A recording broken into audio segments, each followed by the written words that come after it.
our determination to ensure that 2023 general election is free, fair, and credible. From the events that are unfolding as enumerated by the first two speakers, or the chair and the co-chair of the Interagency Consultative Forum, this determination is being threatened by events that is unfolding itself from the day electoral or campaigns are unfolded. We have had incidences of intolerance by politicians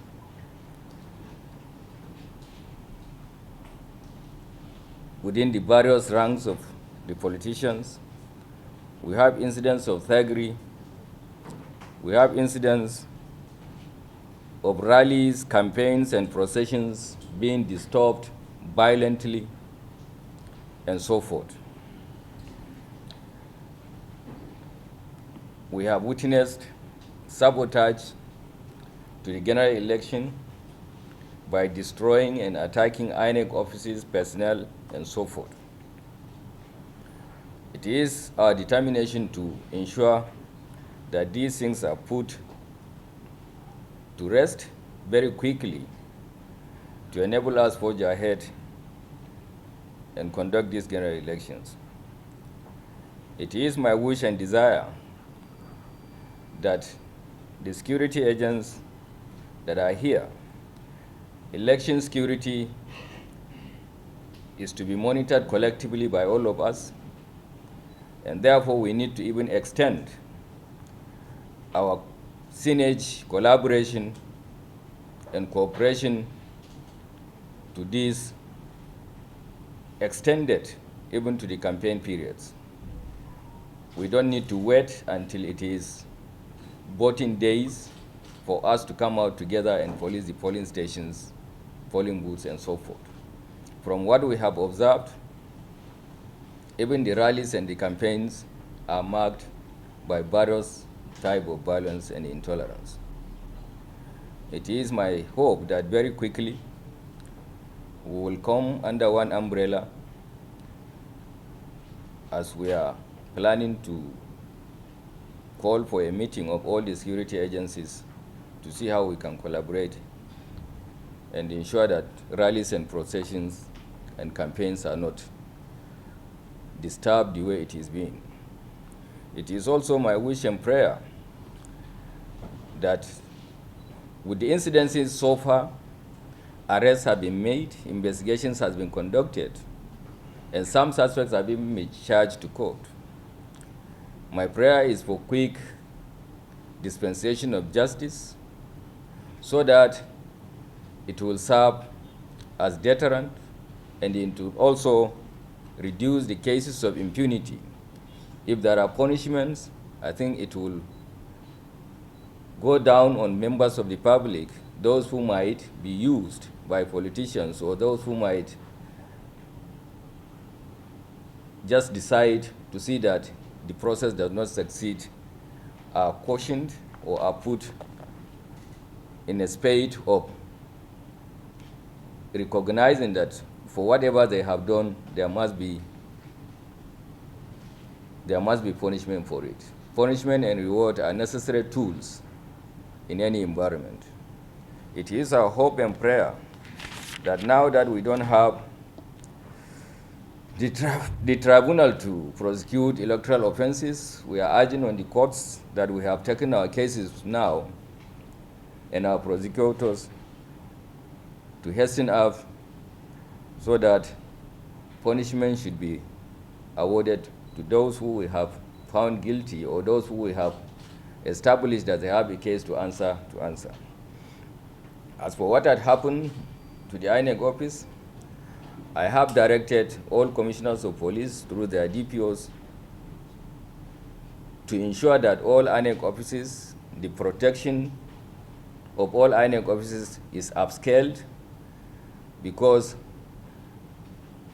the definition of what is essential document is defined by INEC in two ways. But for us, I think we need to look at the whole thing as essential.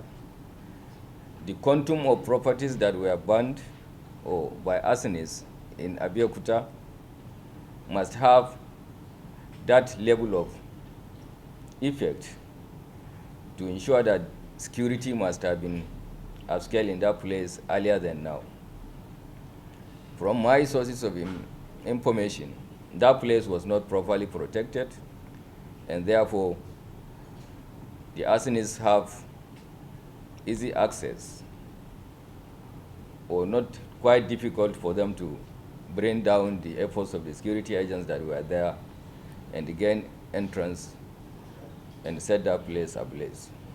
So we have directed that in all the offices we will upscale our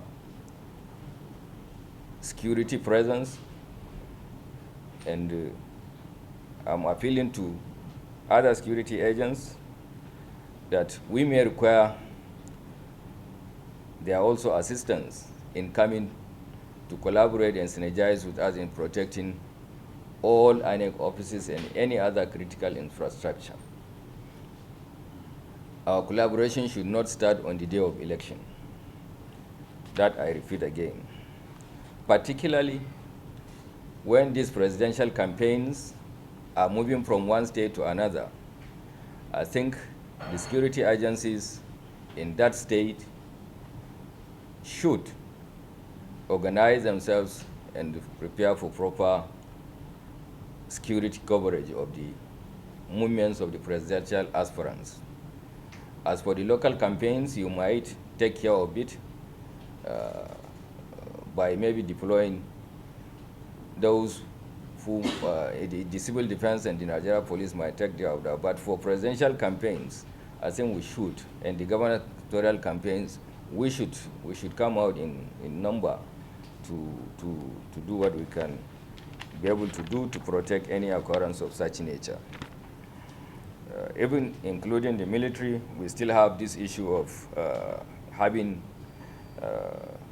your men on standby so that within the quickest possible means they can be called to assist the civil police or the civil authorities in calling internal security. That is mandate of your mandate. It is constitutionally allowed.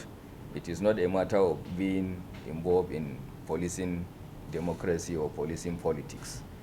It is all our hope and wish that in coming days, these kind of issues will be put to rest. But let me finally appeal to politicians to play the game by the rules so that we will have the opportunity to give them the desired protection.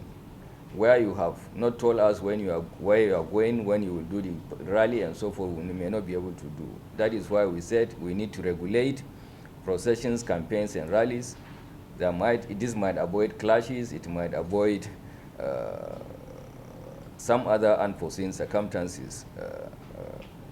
And with these few notes, I want to ensure Nigerians that what had happened will make us sit up more and try to see how we can police democracy. Thank you very much.